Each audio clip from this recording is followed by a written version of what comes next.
Today we'll be talking about personal statements. So this is the other big portion of a graduate application. So with the CV, generally most programs will also ask for a personal statement. So we're talking about how you can write a statement and what sort of things to include in your personal statement when you move forward with the application.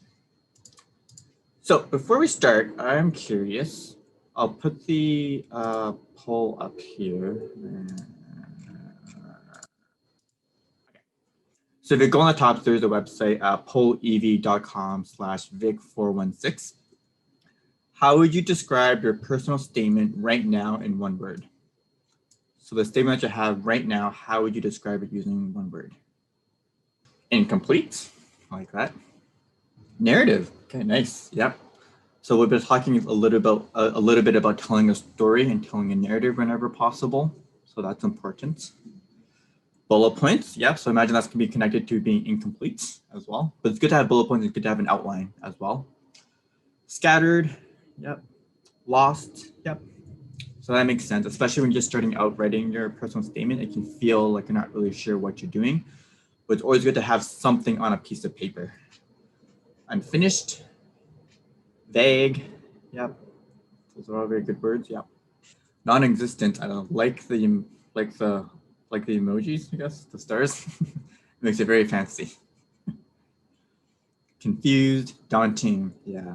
Definitely when you think about a person's statement, it's not a natural piece of writing to write for a lot of people because you generally don't sort of write about yourself that often, especially when you're in university. You often talk about other people's work and other people's things. So being able to sort of focus on yourself can be really daunting as well. And also very stressful for sure, especially when you have different word counts and whatnot. So that can be very stressful for sure. Alrighty, so what we'll be learning today, we'll be talking about the purpose of a personal statement. So why are you writing one? We'll be talking about what are the steps you can take to write one, to write an effective personal statement, how to make a compelling statement for yourself. So making sure that you're arguing for your own candidacy and your own fit for the graduate program. And then also talking about how to organize your personal statements.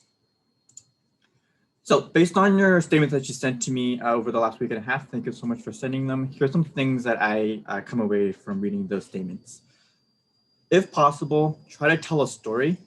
Don't just go jump into write in terms of like why you're applying for a graduate program. Partly because when you jump right into why you're applying for a program, we don't really know who you are. At this point, you are just a complete stranger. So when you talk about why you want to go in the program right away, we don't really have the context of who you are as a person yet. So it's good to sort of set that foundation first before you're going to, this is why I want to apply for the graduate program. Second, don't treat it like a cover letter. So it's going to be different for when you apply for jobs. That kind of writing is different than when you apply for a graduate program. With a graduate program, when possible, try to tell a bit of a narrative, tell a bit about who you are. And it's about trying to convey who you are as a person and being genuine and being able to show off your personality. Next, diversify your sentences. So try to avoid using too many I statements. So when you say something like, I am Simon, I am a fourth year student in sociology, I love physics, that doesn't make any sense, but I love physics, I want to do this, I love being in physics. It's a lot of I statements and it becomes really clunky and really hard. It's a little annoying to read. So whenever possible, try to diversify your sentences in terms of length. So short sentences, long sentences, and then also the words you use to start those sentences.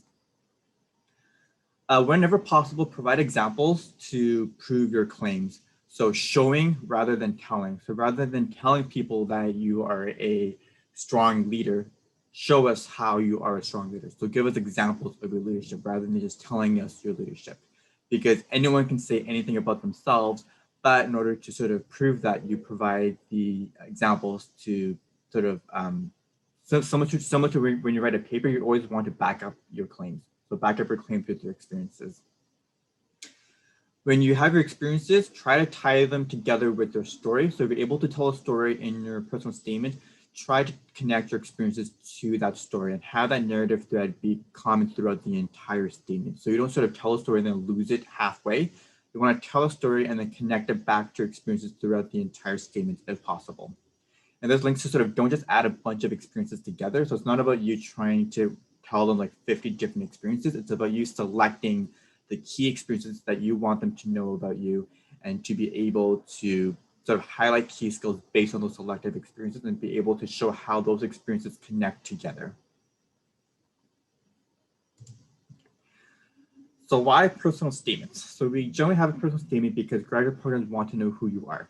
So you're introducing yourself and you want to be able to tell people essentially that you are a human being and that you have values, you have experiences, and you want to be a part of the graduate program because of a specific motivation. So it's a way for people to connect to you as a person because they wouldn't be able to do that otherwise based on your transcript and your CV. So your personal statement is really representative of who you are as a person and to be able to show how genuine you are and to be able to show them who you are as a student. So you want to tell them about your life journey, tell them about your experiences, how that connects and how that's leading to where you are now in terms of applying for this graduate program. You want to talk about why you want to be in the program. So if you're applying for multiple schools or multiple programs, be able to specify why you're picking U of T over another school, why you're picking Alberta over another school, why you're picking occupational therapy over another program. You also want to talk about how you contribute to the program. So it's not about you all the time. It's also about what you give to the program. So you want to have it, the angle be, what can you give to the program? What do they gain from having you as part of their cohort? So be able to talk about that is really important. Highlighting strengths, which should be tied to the key skills that they're looking for in the graduate program. And if there are any weaknesses in your application, make sure to address that right away. So if there's a year where your GPA is lower than expected, talk about the low GPA because they will have questions. A low GPA for one semester or a whole year, that's generally understandable, but they want to know a little bit more of the context as to why the GPA might be lower for that particular semester or that particular year. So give them that information upfront. And then lastly, show them that you're a human. You want them to sort of be able to connect with you, want to meet you, and want to have them and have you in the program because they really like who you are as a person.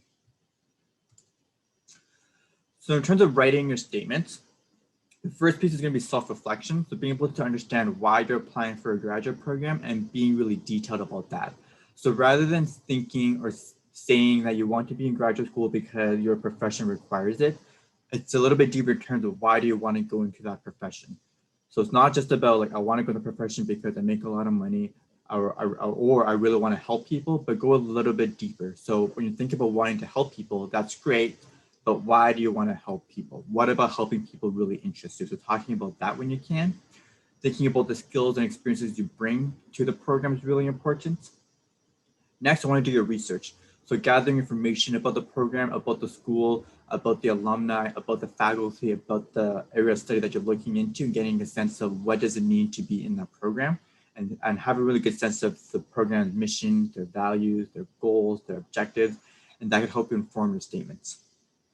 Then you want to sort of analyze the information. So assess what you have and critically analyze it. So look at, so sort of 3 and 4 sort of mixed in terms of be able to analyze what do you bring, what does the program want, and how do what you bring matches with what the program wants. So be able to critically analyze what your experiences are and how can that be transferred over to what the graduate program wants. Number 5 is probably one of the more difficult tasks in terms of just writing a draft. So oftentimes if you have difficulties, just try to free write. If you have stumbling blocks, that's okay. Either take a break or jump into another section. So if you're starting off your introduction, but you have real difficulties, move on to the body or even move on to sort of why you want to go into the graduate program. So you can write it in chunks if you need to, and then go back and sort of smooth out the transitions. And then lastly, hone your draft. So in terms of talk to each other, so talk to your friends, talk to your parents, talk to me, talk to your references, talk to any faculty members, and getting them to sort of review your draft, review your statement, and getting a sense of, does this make sense? And one of the things that came out from one of our law school panels a couple months ago was one of the advice I was given was ask one of your really close friends or your parents to read your statement and ask them, does this sound like me? If you read this, can you see that this is me talking, or is it so generic that anyone could have written this? Because if they say that, yes, it sounds like you, great. But if they say something like, well, to be honest, if if if I read this, I wouldn't have known this was from you, then that might be an indication that you might need to put a little bit more personality into in terms of who you are. So you could sort of gauge in terms of how personable that statement is. So some questions to think of before you write. So what is influencing you into entering this field? So whether it be something that happened when you were younger, something that happened while you were in university, what's influencing you to go into the field? What interests you about the field? What do you want to do with this degree? This is particularly important. So have an idea of what you want to accomplish after you get the degree. So what about this master's program? What about this nursing degree? What about that can you do that you can't do right now? What attributes and characteristics do you have? And then also, how do your skills and experience contribute to the program? So again, thinking about what can you give to the program? And then also thinking about the question of the prompts, because they can be very different based on the program. Some may be very broad and others may be very specific. So really looking at what are they really asking you and what are they looking from applicants? So especially, this is also the part of where your research comes into play, looking at what kind of skills are mentioned by the program that they want from applicants and what kind of skills are being highlighted from their alumni as well. So again, yeah, doing your research, so looking at the application procedures and requirements, so reading that really in depth and really detailed, because stuff in terms of like even just things like word count, character count, really important to not exceed those. Also getting to know what the questions are. Look at how the schools represent themselves. So whether it be on the website, so the About Us page, any promotional materials, notice any keywords that are mentioned often, because those are probably keywords that the faculty or the department really wants to highlight across all of their materials. So making sure you know what those are. Also encourage you to talk to the faculty members in the department that you're looking to apply for, especially if you're applying for a research-based program.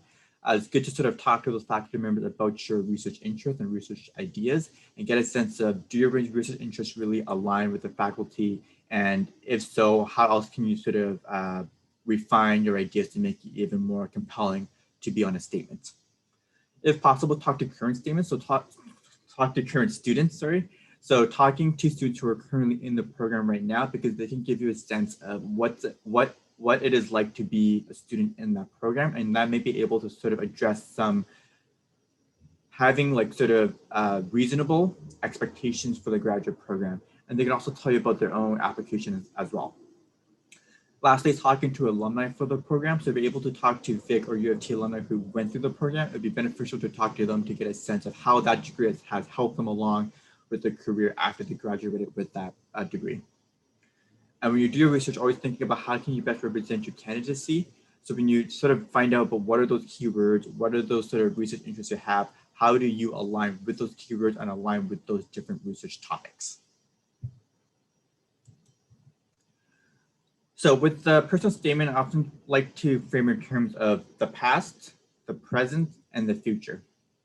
So again, when we're talking about a story, it's about talking about your past, the present, the future, and showing growth through all of that. So first, talking about the past, what has led to where you are today? So thinking about your experiences, thinking about your stories, what kind of things have led you to where you are right now in terms of thinking about applying for graduate school. So this is where all your experiences come into play. When you talk about your experiences, when you talk about the skills you gain and whatnot, and all the different things that has informed you to where you are now. Then you want to look at the present in terms of why do I want to study at this program or at this university? So why this specific program, and what about this program is an ideal fit for you? So when you're thinking about applying for a program at U of T, what about U of T? What about that program that they offer that nobody else offers? So it could be around specific courses, it could be the faculty members, it could be the reputation of the university, it could be around programming, it could be around them offering extracurricular activities or a practical component, whatever that is, be able to specify why that program and not any other program.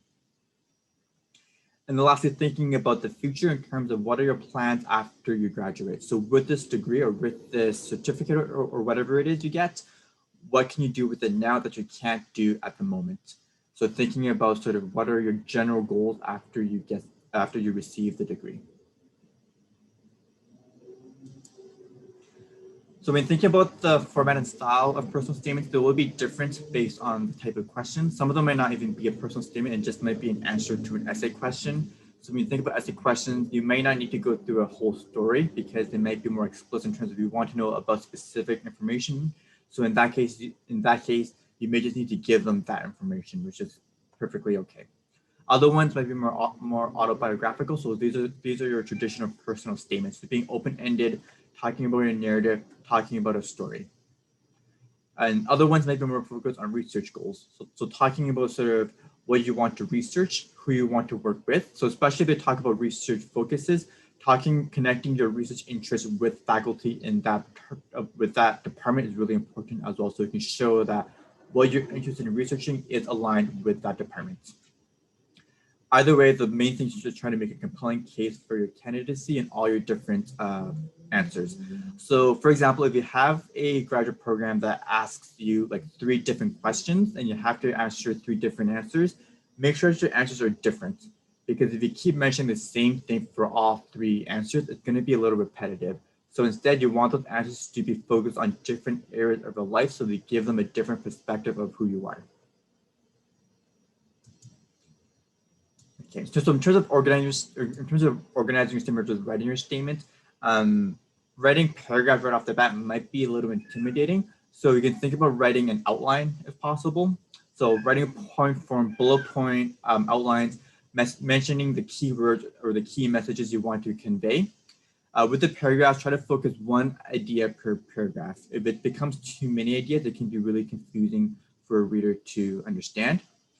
And making sure that with your outline that you address all the key areas outlined in the application. So making sure that you address all the keywords, all the key skills that they want from a student. And when you do making your case, make sure again to give evidence for all your claims. So instead of just saying that you are a strong leader and then moving on to the next thing, try to give evidence of why you are a strong leader. So using your experience as evidence for those claims. And lastly, if you are writing a story for that personal statement, try to have a narrative throughout the entire statement. So when you talk about your story, great. And then in the body part of it, connect your experiences with the story. And then at the end, connect it back to the story. Don't just tell your story and then sort of leave it alone, because then it's going to be a little jarring for us to sort of hear the story and then it completely gets forgotten for the rest of the statement. If possible, try to have that story sort of woven through your entire statement. So this is an application for law school. So I don't think anyone's applying for law. Also, the deadline was November 1st for the Ontario schools. So hopefully you weren't applying for law school and missed the deadline. But this is the prompt. So OSAS is their online system, so don't worry about that. But here you are encouraged to use the personal statements to share your story with the admissions committee. Indigenous applicants are encouraged to outline in the personal statements their interest in, identification with, and connection to their communities. There is no template to follow as the statement serves as the means for self-expression and self-description. Successful statements tend to be those that feature clear and authentic writing. So I am going to share one example. So I'll scroll slowly.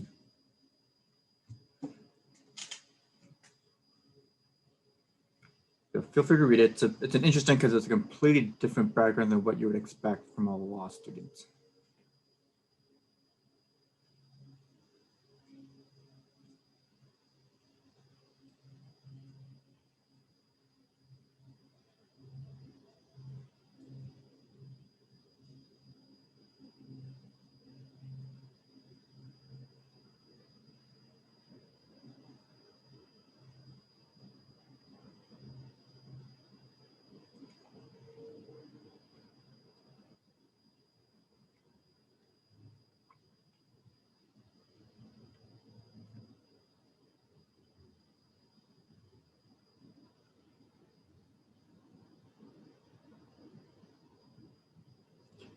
I'm going to start scrolling down.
So Vibhuti, lots of lists. Yeah, especially when they talk about the experiences, it does become a little listy.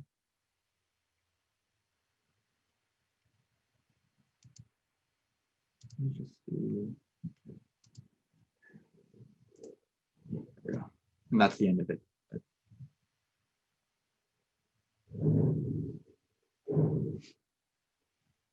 Yep, so Emily had a good question. So why this institution in particular? Definitely it doesn't come across at all, I don't think. So it's interesting in that way. But they don't really talk about why. So this one's for U of T law school, but they don't really talk about why U of T. What do people think about the music background? Like, do you think it's conveyed in a way that makes this really compelling in terms of them coming from sort of an unconventional background? So the booty sounds like they're applying for a job. I haven't thought about that actually, but yeah, now that you mention it, it does sort of sound like they're sort of applying for a job. I almost feel like we lose the personality behind all the accomplishments a little. Yeah, they do talk a lot about their accomplishments, especially when they talk in that the body of it in the first page and talk about all the different experiences. That comes off a little listy in terms of being able to show off all the different accomplishments. So Claudia, I'm not a fan of the humble brags at the beginning. I'm not sure how those accomplishments are connected. Yep. So you can see some of the stuff in the top of, they've been talking about like the esteemed orchestra or whatever. You're sort of like, oh, okay. So you can see sort of those humble brags there. Jenny, I thought the way they explained how the unconventional background into law was interesting, but felt a little unfocused at the beginning. Didn't know why they're applying to law until almost page 2. So that's a really good point. So I will say that when in the second page, it definitely gets a lot, like I like the second page a lot better than the first page because they really talk about the intersection of music a lot. And it's really fascinating because it's not something that most people talk about. And that's probably one of the more interesting pieces of this personal statement. And the fact that you're getting it at the latter half of the statement is a little disappointing. So for sure. Shamayo, I think they should highlight a few and expand on those experiences. So definitely being able to expand on those experiences might make it more personable, and we might be able to see the person behind the statement. I think it's a great example of just seeing how an unconventional background can be used to be able to make your statement compelling. It is part of the U of T sort of sample essays. So I imagine this person was admitted to law school. So it might be the fact that because this person has a really unique background, that's sort of what sold the committee on admitting them to the program. But you definitely see that I would say that last paragraph is particularly strong in terms of being able to talk about sort of having these unique perspectives and being different from everyone else. And they even sort of casually drop that they're bilingual. So it's sort of nice for them to be able to say all these different unique aspects of themselves in that last paragraph. But if we're able to, talking about those unique aspects at the beginning could be more beneficial because that sort of, it hooks them in a lot more quicker than at the end of the statement. So Vibhuti, it's interesting that there's listing off the duties of entertainment lawyers. Yeah, it literally sounds like that they sort of Google what do entertainment lawyers do and then sort of copy and paste that list onto here. So onto roast. Thankfully, we will never know who this person is. Or if you do, don't roast them. So there's like 5 of them. Some of them are more story oriented. So those are interesting. They can read like the first paragraph here. You can see here, this is more story oriented where you can sort of imagine the story as it happens. So it gives you the imagery that sort of imagine it, which is nice.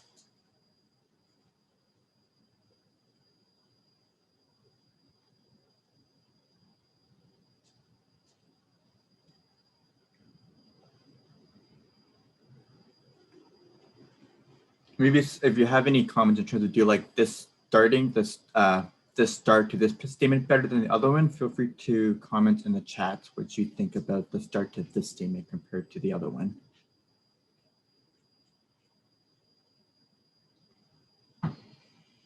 Especially in terms of, do you find this statement to be more compelling or more of a hook at the very beginning compared to the music one?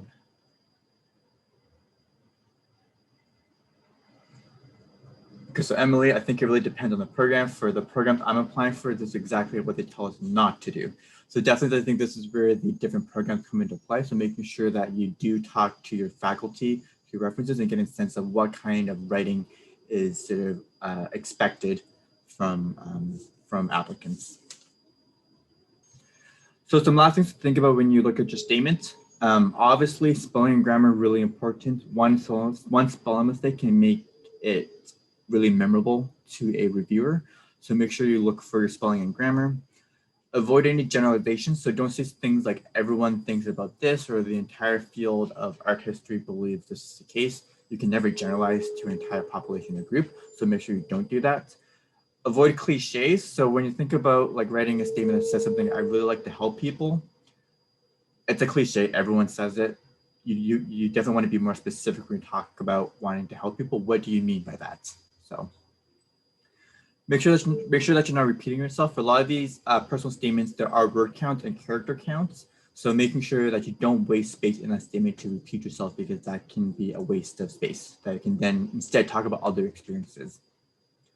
When you talk about your experiences, try to evaluate your experiences. So don't just tell us what happened, but tell us sort of what kind of thing came out of that reflecting on your experiences. So show us your critical thinking about how those experiences have informed you in terms of where you are right now. And think about quality over quantity. So as Vibhuti mentioned, that the music one is a little listy. So rather than listing everything that you've ever done, you want to sort of focus on the quality. So think, Shamal might have mentioned before, like focusing on a couple of those key experiences and be able to tell a little bit more about that experience, giving us a little bit more details, gives us a lot more insight into who you are as a person and what skills you've gained. And the last thing is try to use active voice as much as possible.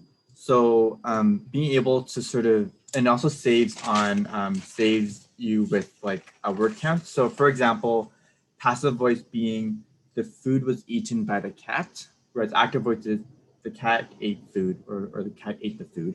So trying to use those active voice can help you shorten your sentences, but also make it more impactful by focusing your subject earlier in the sentence.